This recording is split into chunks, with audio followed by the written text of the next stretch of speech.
In a small dark room on the south side of an old Spanish mission, a man lay dying. He could hear them coming, thousands of boots on cold ground, and the sound of the deguelo, the ancient Mexican battle call that meant one thing: no mercy. Jim Bowie couldn't stand. He could barely lift his head. The disease that had been destroying him for weeks had taken his legs, his strength, his command, but not his hands. And in those hands he held 2 loaded pistols and the most famous knife in America. Outside, nearly 2,000 Mexican soldiers surged toward the walls. Inside, fewer than 200 men prepared to die. Most people know how the Alamo ends, but they don't know how a Louisiana knife fighter, a man who'd survived being shot, stabbed, and left for dead on a Mississippi sandbar, ended up bedridden and helpless in the biggest fight of his life. This is that story. Here's what you need to know about Jim Bowie before we put him inside the Alamo. He was born April 10, 1796, in Logan County, Kentucky, 9th of 10 children. His father had fought in the American Revolution. By the time Jim was a teenager, his family had settled in the bayou country of southeastern Louisiana near Opelousas. Running a plantation growing cotton and sugarcane, young Bowie could ride, shoot, trap, and handle a boat in swamp water before most children his age could write their own names, but he could also write his in English, Spanish, and French.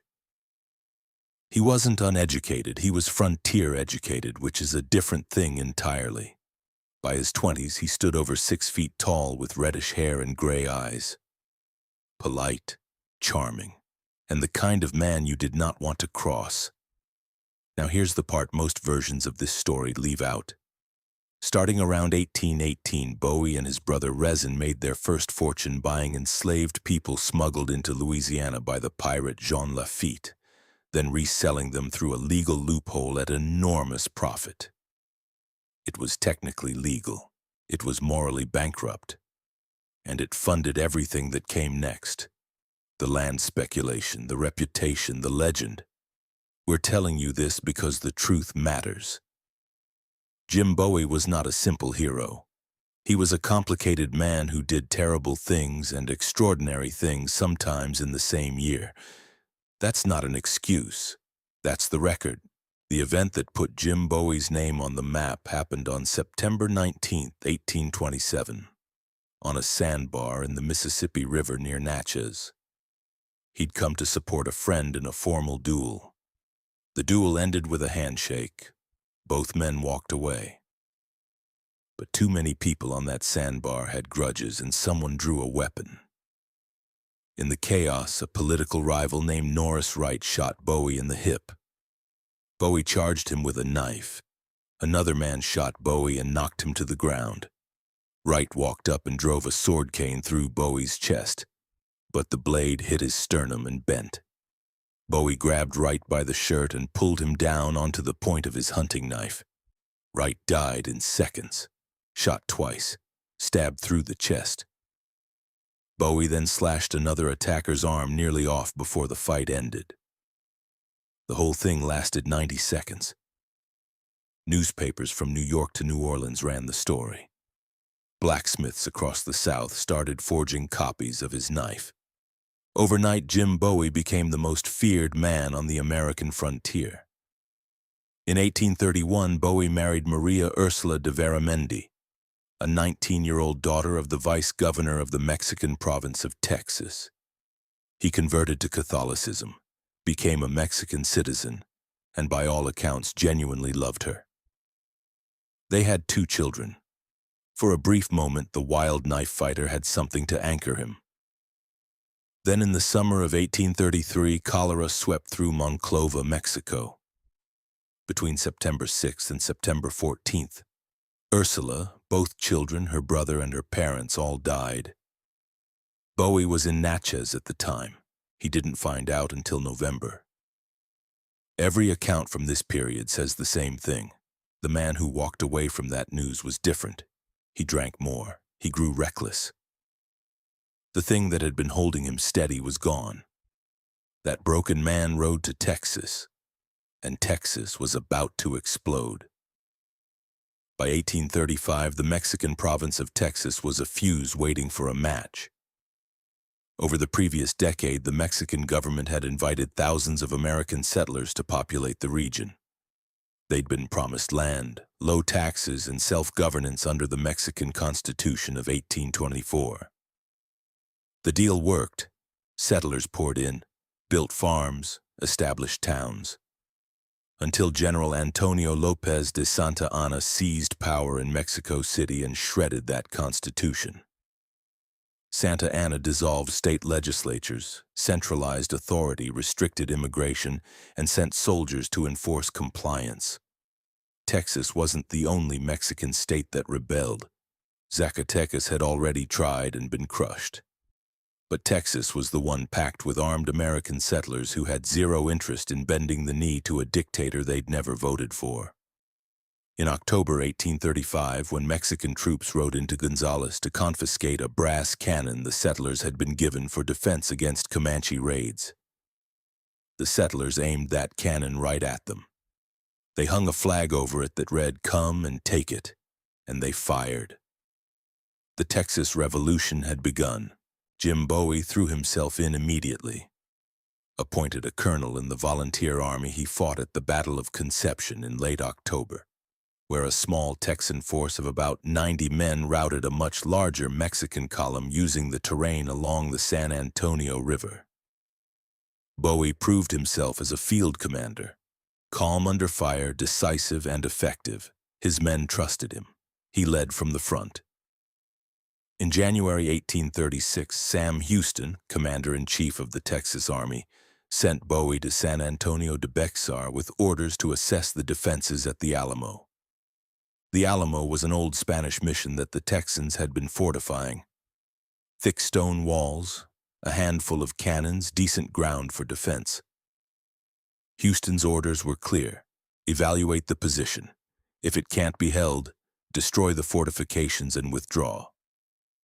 Bowie arrived January 19th with about 30 men. He walked the compound. He studied the walls, the artillery positions, the sight lines. He talked to the men already there, and he made the decision that would end his life. He wrote to the governor of Texas, "I will rather die in these ditches than give it up to the enemy." He refused to abandon the Alamo. Whether that was courage or stubbornness, you can decide. What isn't debatable is what happened next. The garrison was small, somewhere between 180 and 260 defenders depending on the source. The number matters less than who they were. Tejano ranchers who'd been born in this land. Tennessee volunteers who'd marched 1,000 miles on a rumor of revolution. Adventurers and drifters from a dozen states. Regular Texas militia. Some were professional soldiers. Most were not. Among them was a former congressman from Tennessee named David Crockett, who had arrived with a group of volunteers in early February. Crockett was already famous. He'd been a frontiersman, an Indian fighter, and a 3-term member of the U.S. House of Representatives before a political feud with Andrew Jackson ended his career. He told his constituents they could go to hell. He was going to Texas, and here he was. Command was split uncomfortably between Bowie and a young officer named William Barrett Travis. Travis was 26 years old, formal, ambitious, and very aware of his rank. He'd trained as a lawyer, not a fighter. Bowie was 40, popular with the men, and dismissive of anyone who hadn't earned his respect in the field. They agreed to split authority. Travis commanding the regular soldiers, Bowie commanding the volunteers. It was an uneasy arrangement. It would not last long. The Mexican army marched into San Antonio with an advance force of roughly 1,500 troops. The ground shook. The defenders watched from the walls as column after column filled the streets of the town they'd just been living in. Santa Anna raised a blood-red flag from the bell tower of San Fernando Church, the tallest point in the city. In the language of 19th century warfare, a red flag had one meaning: no quarter, no prisoners, no mercy. Every man in the Alamo could see it. Travis answered with a cannon shot. The siege of the Alamo had begun. Jim Bowie collapsed. The disease, most historians believe it was typhoid pneumonia, though some argue tuberculosis or yellow fever, struck him down hard and fast. The man who had survived being shot, stabbed, and outnumbered on a Mississippi sandbar was now confined to a cot in a small room on the south side of the compound. Too weak to stand, too weak to walk, too weak to command. Travis assumed sole control of the garrison, and on this same day, with Mexican cannons beginning to fire on the walls, Travis sat down and wrote what may be the most famous letter in American military history. Addressed to the people of Texas and all Americans in the world. It contained the line that would echo for 2 centuries. I shall never surrender or retreat. He signed it victory or death. He wasn't being dramatic, he was being accurate. Mexican artillery hammered the walls daily. The barrage was constant, not devastating in terms of casualties, but relentless in its effect on everything else. Sleep, morale, sanity, the structural integrity of the walls that were keeping them alive. Think about what that does to a person. You can't leave, you can't sleep. Every few minutes a cannonball hits the wall you're standing behind and chunks of stone and adobe explode inward. The ground shakes, dust fills the air, and it doesn't stop, day after day, night after night, for days on end. The defenders fired back when they could. They were good shots. Every man in the compound knew how to use a rifle. But ammunition was limited and they needed to make every round count. Travis sent messengers out through the Mexican lines at night, slipping past sentries on foot or horseback, carrying desperate appeals for reinforcements. The letters went to the provisional government at Washington on the Brazos, to Colonel James Fannin at Goliad, who had the nearest Texan force of any size, to anyone who would read them. Travis begged for men, for supplies, for anything. Meanwhile, Jim Bowie lay on his cot. The disease was eating him alive, but around midday, reportedly, he would drag himself upright just long enough to show his face to the men. He couldn't fight. He couldn't give orders. But his presence, the simple fact that the most dangerous man on the American frontier was still alive and still inside those walls, mattered. It kept spirits from cracking completely.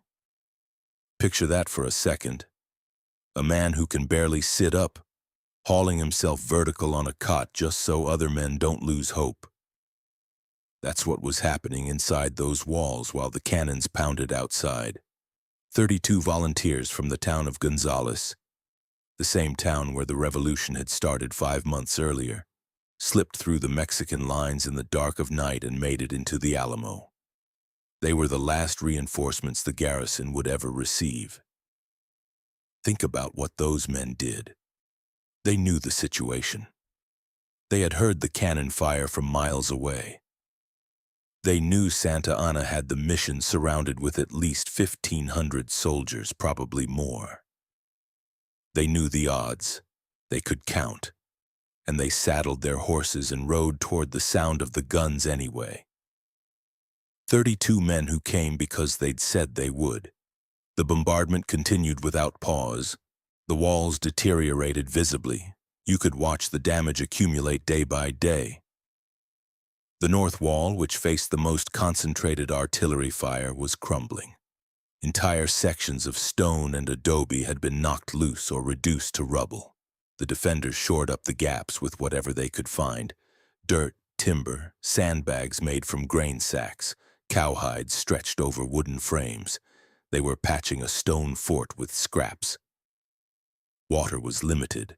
Food was running low.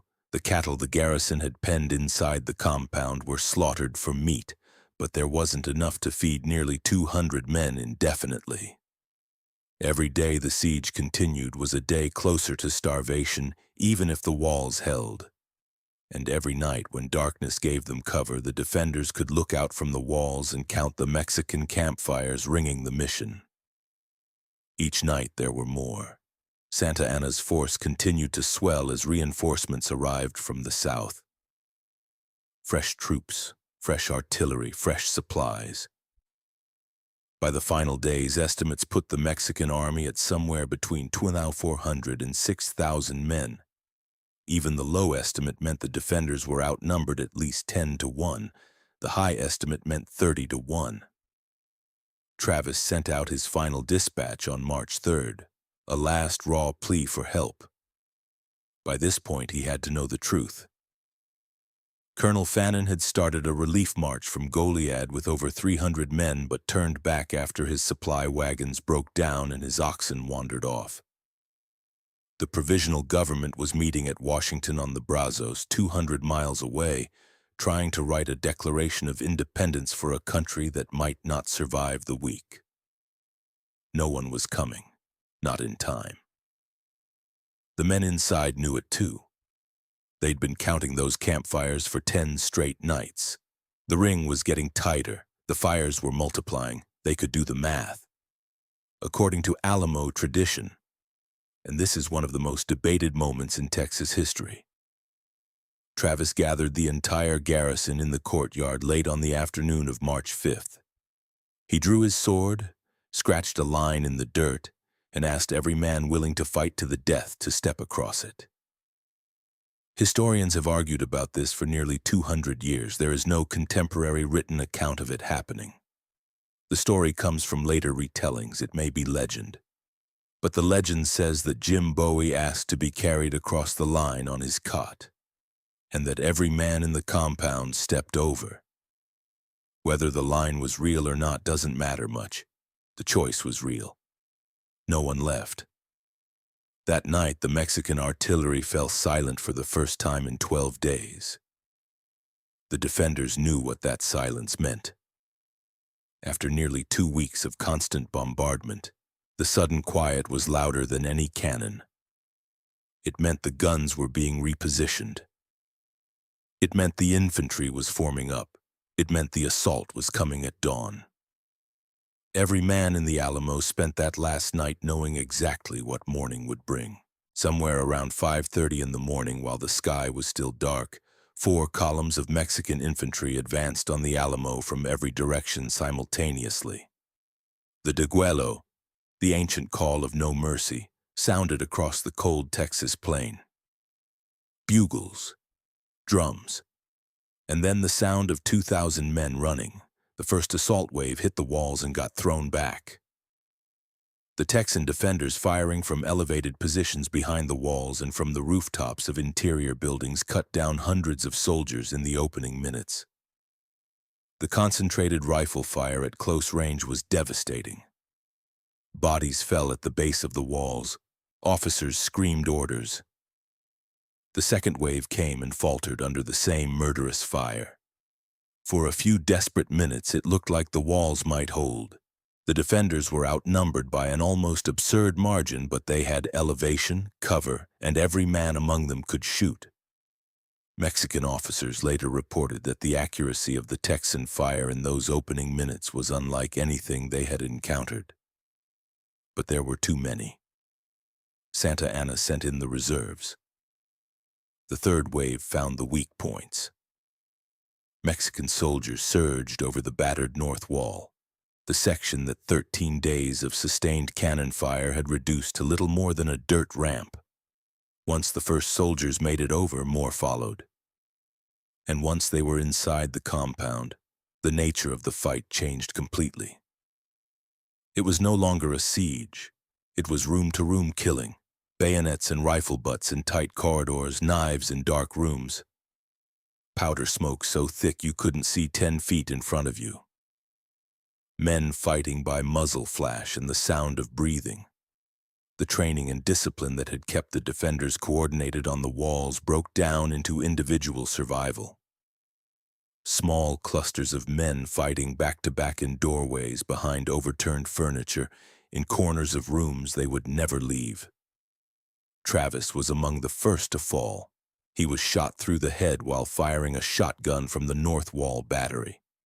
He was 26 years old. He'd held command of the Alamo for 12 days. Crockett and his Tennessee volunteers fought at the wooden palisade on the south side of the compound, a low barricade of timber and dirt that connected the chapel to the main walls. They held that line until they were overwhelmed by sheer numbers. The exact manner of Crockett's death has been debated by historians for nearly 2 centuries. Some contemporary accounts say he fell fighting at the palisade. Others, including a controversial diary attributed to a Mexican officer named José Enrique de la Pena, claim he was captured and executed shortly after the battle ended. What is certain is that David Crockett did not survive the morning of March 6, 1836. Some defenders retreated to the chapel, the strongest structure in the compound, and barricaded the doors. They fired through windows and gaps in the stone until the Mexican soldiers brought up a cannon and blasted through the entrance at point-blank range. The Mexican soldiers cleared the compound systematically, room by room, building by building, the long barrack, the south wall rooms, the artillery positions in the courtyard. They pushed through every door, bayoneting anyone they found. And in his room on the south side of the mission, Jim Bowie waited. He could hear all of it. The gunfire moving closer, the screams, the crash of doors being kicked open. Room by room, the soldiers were coming for him, and he was lying on a cot, unable to stand, watching the door. The exact circumstances of Bowie's death are disputed. A few accounts claim he was already dead from his illness before the soldiers reached him. 1 or 2 suggest he shot himself rather than be taken alive. But the most widely accepted account, supported by multiple sources and considered most likely by historians at the Texas State Historical Association and the Alamo itself, is this. Mexican soldiers kicked in his door and found him propped up on his cot with pistols in his hands. He fired. They fired back. Then they bayoneted him where he lay. Jim Bowie was 39 years old. He died the way he'd lived, fighting from a position nobody else would have held, refusing to go quietly and making the men who killed him earn every step. The entire battle lasted roughly 90 minutes. When the smoke cleared, nearly every defender inside the Alamo was dead. A small number of women, children, and enslaved people were spared. Santa Anna ordered the bodies of the defenders burned. The Alamo was a military disaster for Texas. Every defender was killed. The mission was destroyed. Santa Anna considered the rebellion crushed and marched east. But the Alamo didn't die with the men inside it. 6 weeks later, on April 21, 1836, Sam Houston's army caught Santa Anna's forces napping along the San Jacinto River. The Texan army had been retreating for weeks, gathering strength, waiting for the right ground. When they finally charged, the battle cry was 2 sentences that every soldier in that army knew by heart. Remember the Alamo. Remember Goliad. The Battle of San Jacinto lasted 18 minutes. The Mexican army was routed. Santa Anna was captured the next day, hiding in a marsh, wearing a private's uniform. Texas won its independence. The fall of the Alamo did something that 13 days of desperate letters could not. It united Texas. It turned a divided, uncertain population into something angry enough and focused enough to win a war in a single afternoon. The sacrifice of fewer than 200 men, including a bedridden knife fighter who refused to leave, became the rallying cry that built a republic. Jim Bowie became a legend after his death. The knife that bears his name is still manufactured and carried today. The mission where he died still stands in downtown San Antonio, visited by over 2 million people every year. He was a slave trader, a swindler, a man who built his fortune on the backs of people he bought and sold. He was also a husband who lost everything he loved in a single week, a soldier who fought with extraordinary courage, and a dying man who picked up his pistols when the door came down.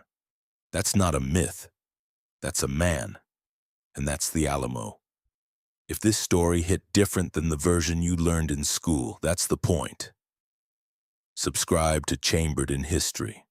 We tell the stories they left out of the textbook.